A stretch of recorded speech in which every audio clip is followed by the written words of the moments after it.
Well, it's a beautiful Oregon day, and we're going to take the buses out for a drive. We're going to take my 62 4106 out and see how my projects have fared. And I got my buddy Mike over here today, and we're going to take his classic 48 Gillig out for a test drive today as well.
All right, so I'm gonna let my good friend Mike and fellow bus owner drive my bus today. We're comparing notes. He's gonna check out my steering, and I'm gonna check out this whistle in my door and see if it's fixed. All right, we're on the road.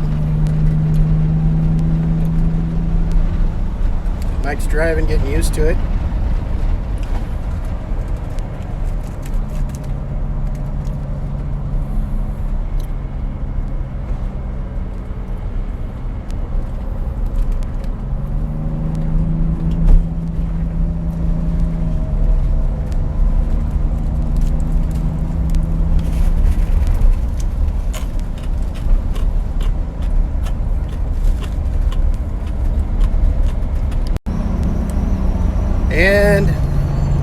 It's still whistling.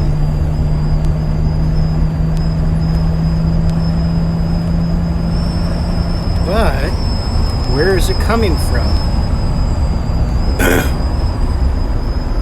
I'm gonna get my hose out and see where that's coming from. Okay, I think I located the whistle. I think it's coming right out of this joint here. Somewhere in there. I can't quite get to it because it's all covered up by all this stuff, but pretty sure it's in there. All right, so what do you think of the steering, Mike? It's a lot tighter. Yeah. Well, it's quite tight. Quite tight. Now, what about the on-center slop? How much on? There's a little tightness right. You're going to turn here, right? Yeah. Yep. So there's a little on-center slop. How much do you... No. On center, there's no slop. There's a little stickiness there from that binding. Right. So it's like negative slop. It's just a little stickier, but there's no. No slop. No. Dude, drive my bus, you'll feel slop, but not bad slop. But it's. I got a bigger wheel, so it accentuates my slop. But that U-joint thing is much. Just change the ratio at center. Way better. So yeah, we should describe the fix again. We've covered that in another video, but I think that's useful for other GM bus owners to understand what we did. Yes, that would be the 692 TA.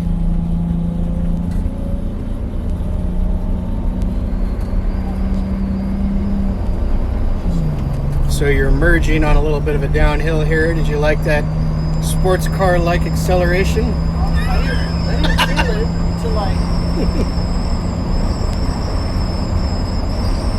that goddamn whistle.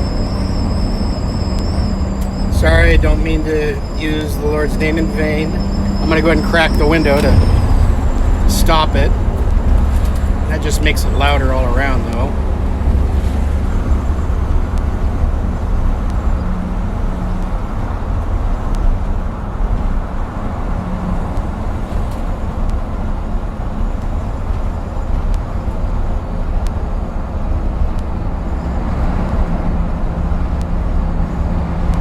How's the oil pressure and temperature?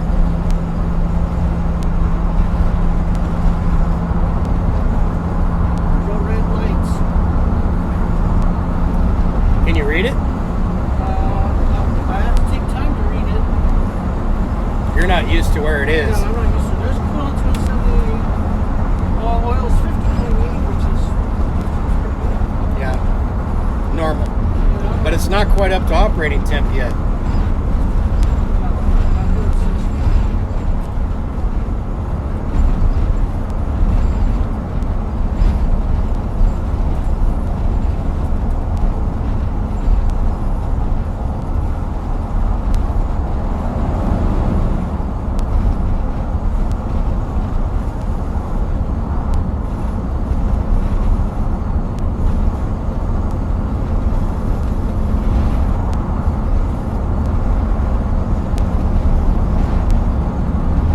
How do you like those Jakes?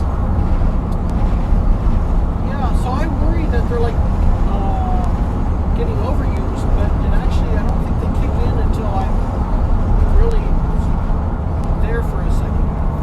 Yeah, there's a little delay. There's a little delay. So you can keep them from coming on by feathering your foot just at the Right. barely throttle position, Right. or you could just flip them off, the switch, the inconveniently located switch.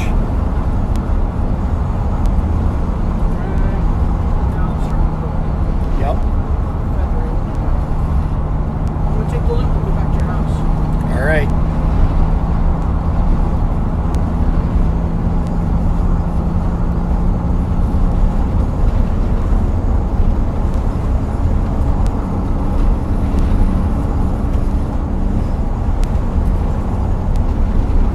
Buses need to be driven, that's for sure. They don't like sitting. As you saw, the cold start on mine today was not happy. Takes me to get a lever up here, so I can push your arm.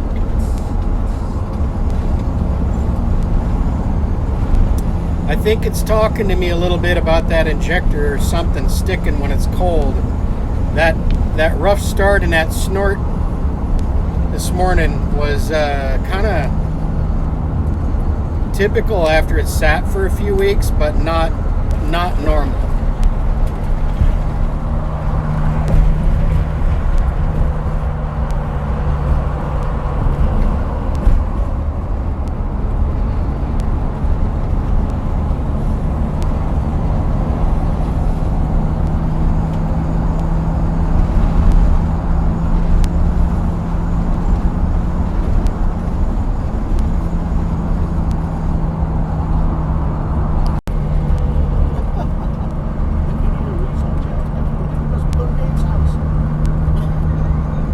That's weird, huh? He needs those drag lights like they used to put in the bottom of the... Maybe he delivers car batteries for a living. Yeah,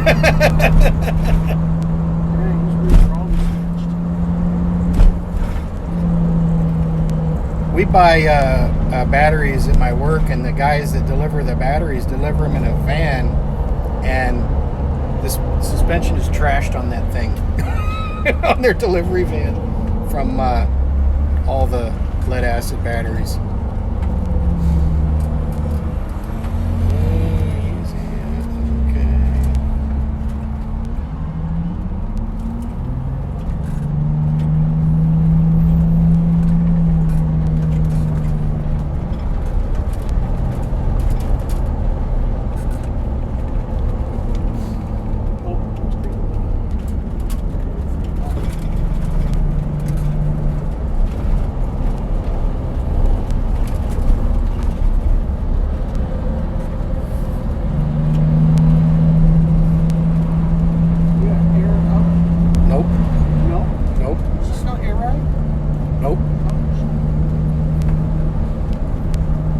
I had air ride seats in my old bus. I prefer the non-air ride because of you don't have to get used to your seat moving up and down while you're trying to operate the brakes or the gas. I have a little switch right there. And my seat tends to creep up. This is my first time shooting driving video with my gimbal, so it's taken a little getting used to. Shooting video now? Yeah. Nice backcountry road here.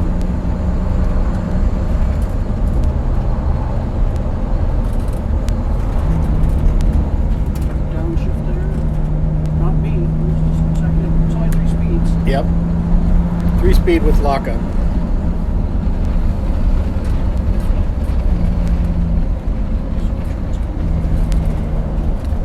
Lots of people think the V730 is a 4-speed, but it's not. No, the middle digit is a 3. And that means 3-speed.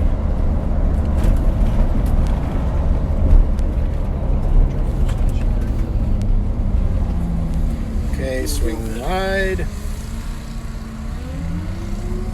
Narrow bridge.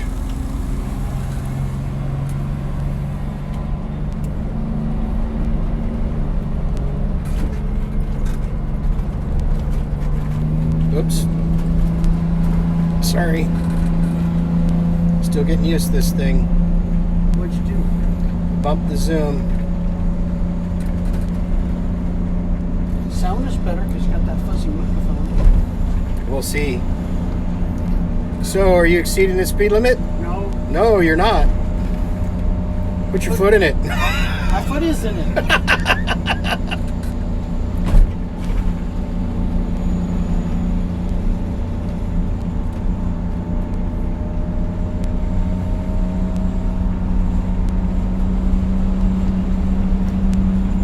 Sounds like you're in second, maybe. There's third. Okay. Just clicked in third.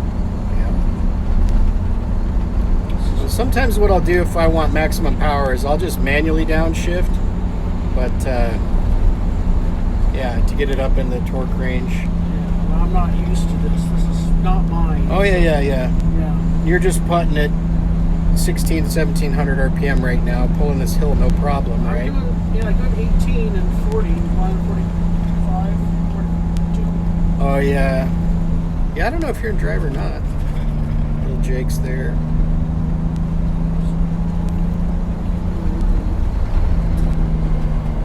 There you go. They moved.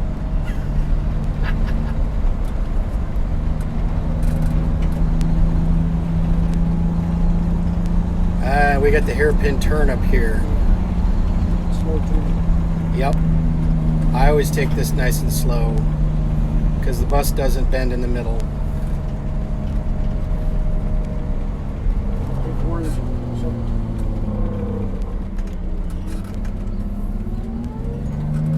Oh, somebody coming.